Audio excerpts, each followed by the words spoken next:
Hello friends. Many species of plants have a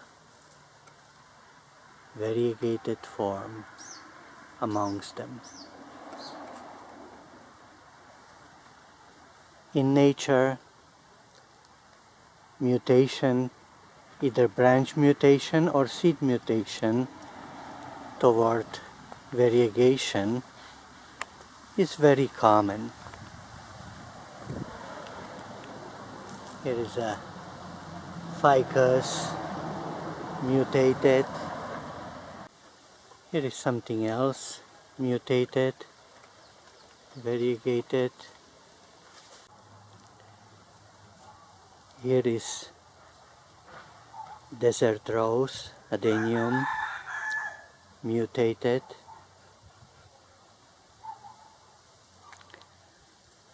If you look around gardening catalogs, plant catalogs, you can find dozens of types of variegated plants, but the nature creates every year thousands or tens of thousands.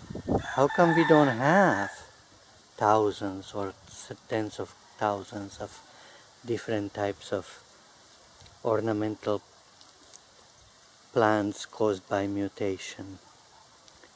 Well, because most of variegations are not stable.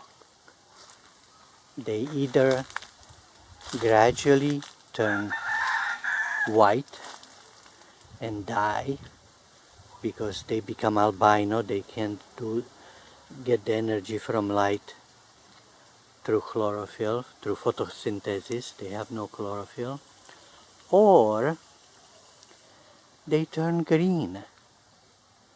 Simply one twig becomes green and that one grows more than the other ones because it has a more chlorophyll, creates more photosynthesis, grows faster, and then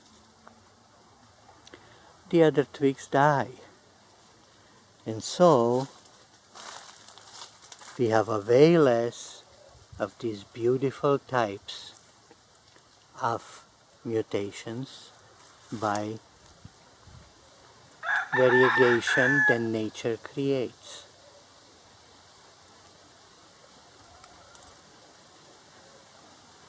Long time ago, hundreds of years ago, there was a fashion in England to make hedges from slow-growing, long-living species called yew. They look beautiful, they're easy to shape, because they grow slowly, they're low maintenance, they don't need to be pruned often. And so, many of those ancient hedges survived.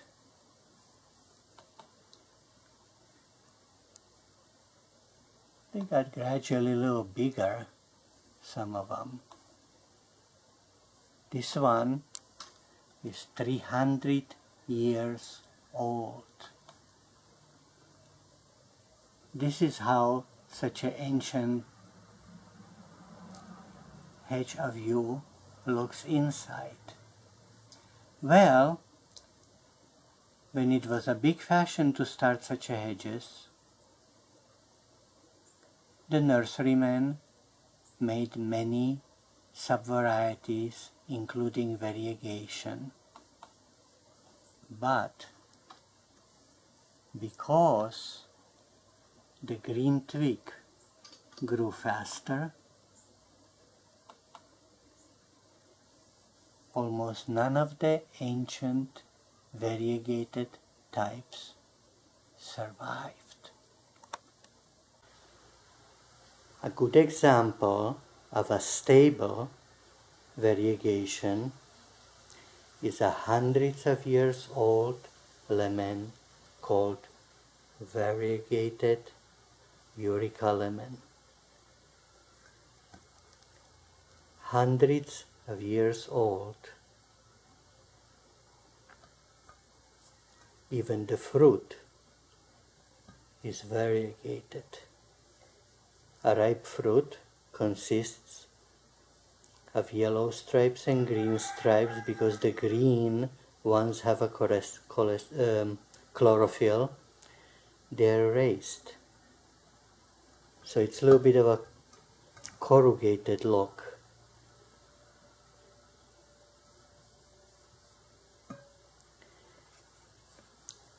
It is said that Michelangelo got inspired by this fruit to design a uniform for Swiss guards, ceremonious guards that guard the Vatican.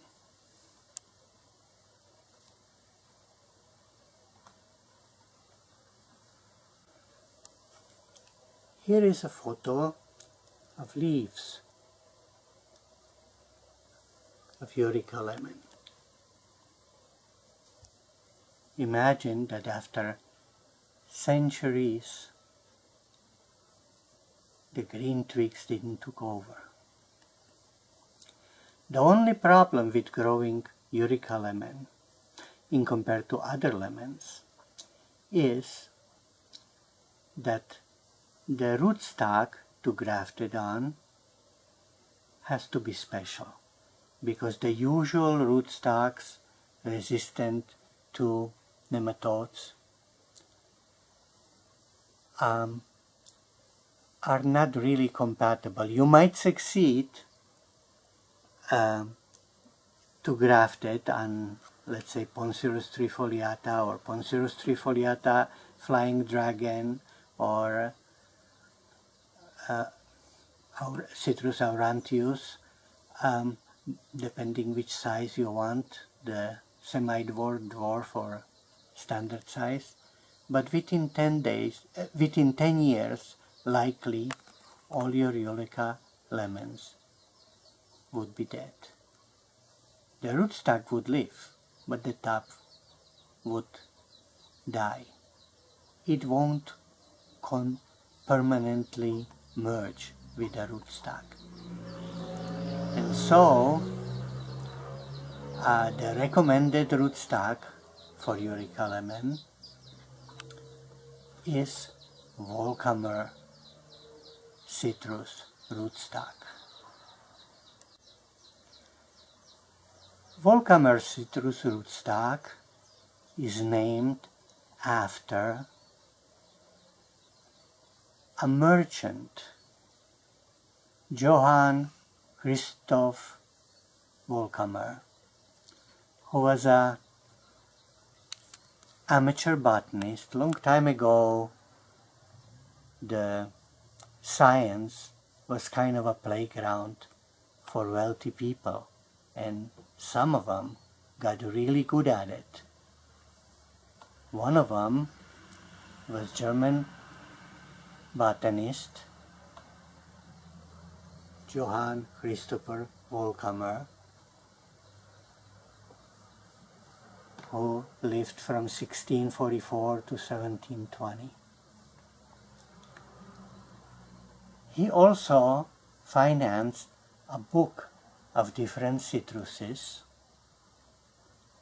engravings that usually now exist in colored, hand-colored form.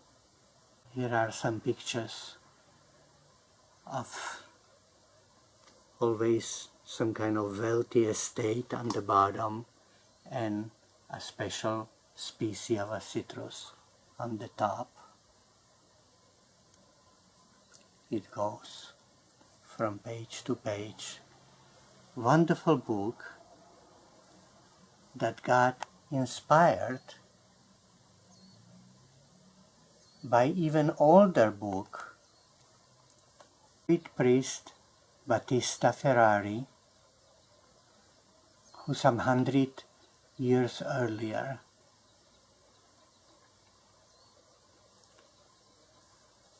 in cooperation with illustrator and an engraver made a book about citruses of the world.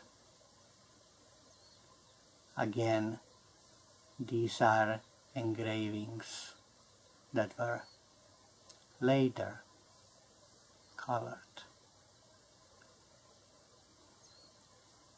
And they have these wonderful ribbons with ancient names, old Italian names for these different fruits.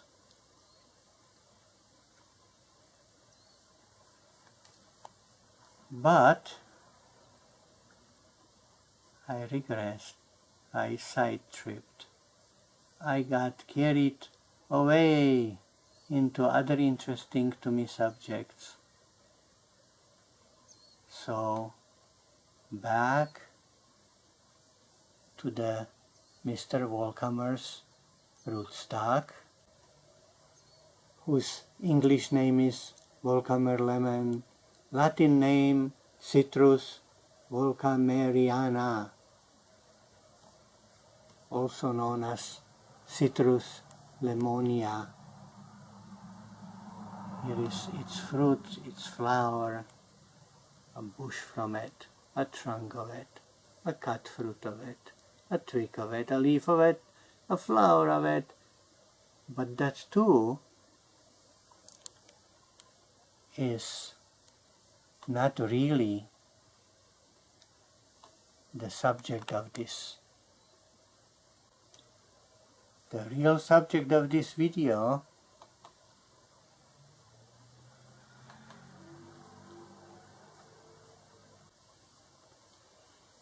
is a stable variegation of a lemon called Variegated Eureka lemon. Maybe I can cut one in half for you. You might be surprised.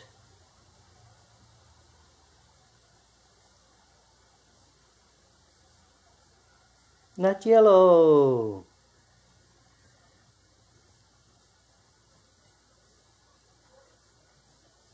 Not yellow.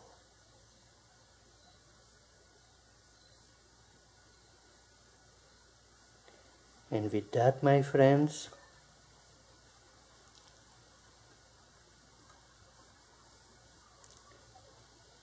I'm finishing